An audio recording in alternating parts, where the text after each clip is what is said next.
Зайыптылар нені бөліс алмауда, Фурхаттың қазіргі әйелінің ақиқаты қандай? Эфирде көреміз, біз жалғастырамыз. Айбаршын Күшекенова біздің студиямызға келді және айтар өзінің шындығы бар екен. Ендеше қарсы алайық. Осы уақытқа дейін көрмеген шығарсыз? Көргем. Көргенсіз бе? Көргем, қай күн бардық қой. Ұрыс. Айбаршын ханым, қош келдіңіз. Амансыз ба?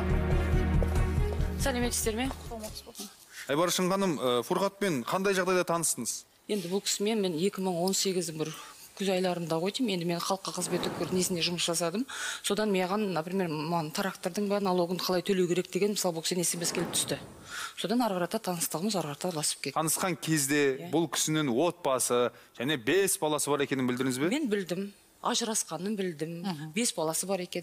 Ол кезде ажыраспаған ғой. Неғып 2014-те ажырасып кеткен? Ол өтірік ажырасу. Заңда ажырасу. Заңда ажырасу, бірақ не үшін ажырастыңыз? Өйткені ажырасудан бәлем бер. Өйткені жалғыз басты ана деп жәрдемақы алу үшін. Неге өтірік онда заңсыздыққа барады онда? Енді сіз де апарып отырсыз ғой бірге. Бұл өзі сүйреп бардым мен. Мен білмеймін өзім. Сен сүйреліп кете береді екенсің да, анауда сүйреп саған қол қойғызады екен, анауда сүйреп алып кетеді екен. Неме біліп сүйреліп кете береді? Үйін жазу үшін, ләззаттың үйін. Сен де бардың ғой жерге. Көрдіңіз бе өтіріктің арты не болатынын? Неге қолға алмайды соның бәрін?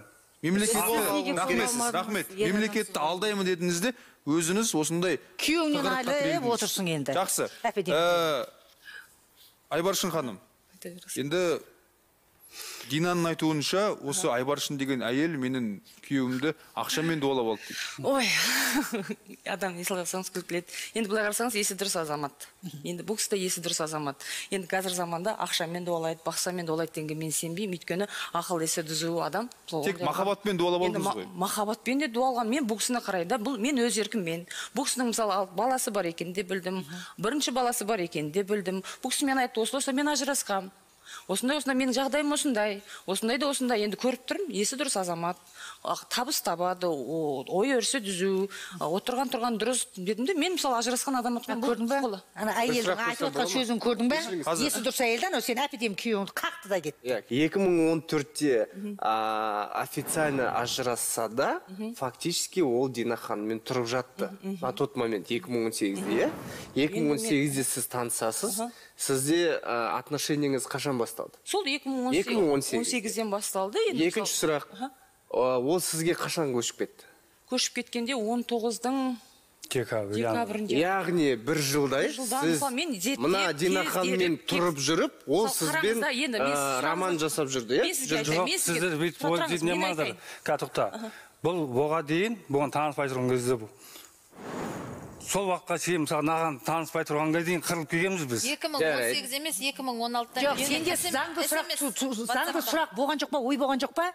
Бұлар ажырасаң түрде ажырасып кетсе, неге бірге тұрады? Қараңызда, енді оның сен қараңызда, ол бірге тұратын, тұрмайтын мен білмейді. Өйткені бұл кісі, например, арғарата тыңдаңызшы, енді сіздер мен сұрақтарыңызға қойған нақты жауап беріңіз. Факты ғой бұл жердегі сарғатын сарыңыз емес. Бұл жерде мысалы бұл кісі постоянно телефонмен сарласып сөйлесеміз, видеозвонокпен сөйлесеміз. Бұл кісі анау қайда ар жағында шәуілдір деген, сол жерде сол жақта постоянно мысалы күндізде, түнде де сол жақта.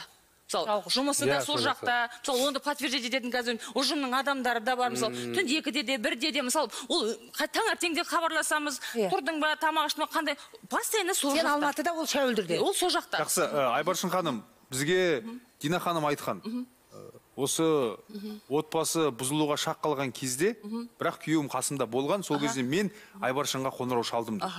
Сондай болды ма? Қай уақытта екен? Енді маған шалғаны шалды. Мен айтайын, осылай, мен бүйтіп жатырмын. Мен айттым, мен бұл кісіге артық балағат сөз айтқан жоқпын. Жоқ, қоңырау шалды ғой сізге, ескертті. Неме деп ескертті? Менің күйеуім 5 баласы бар деп айтты ма? Алдыңыздан өтті ме? Айтқанда бұл кісі балағаттап, неше түрлі балағат сөз берді. Жарайды енді, балағаттасын, балағаттамасын, бірақ негізгі ақпарат 5 баласы бар, менің күйеуім деп айтты ма? 5 баласы бар. Енді ол мысалы қарада каждый азамат, Қазақстанның азаматы, мен бұлар до этого немен ажырасқан, мен хабардармын. Өйткені менің түсінігім бойынша, мысалы, әркім өзіне құқылы. 10 рет үйлене ме, 5 рет үйлене ме? Мен мысалда өзім мысалы отырысқа келгеннен кейін, менің ойым, мысалда, тем үйленбеген күйеуге тұрмысқа шығып арғата өмірім жалғағанша, есі дұрыс. Мысалы, қолынан іс келетін, ортада сыйлы азаматпен арғата мен білдім. Бала шағасын бәрін білдім, мен не отрицаю. Мен бұл өйткені ол мен жеке таңдауым, менің туысқандарым да қолдады, өйткені ол сенің таңдауың, өзіңнің өмірің, арғарата өзің шешесің, өзің жауаптысың.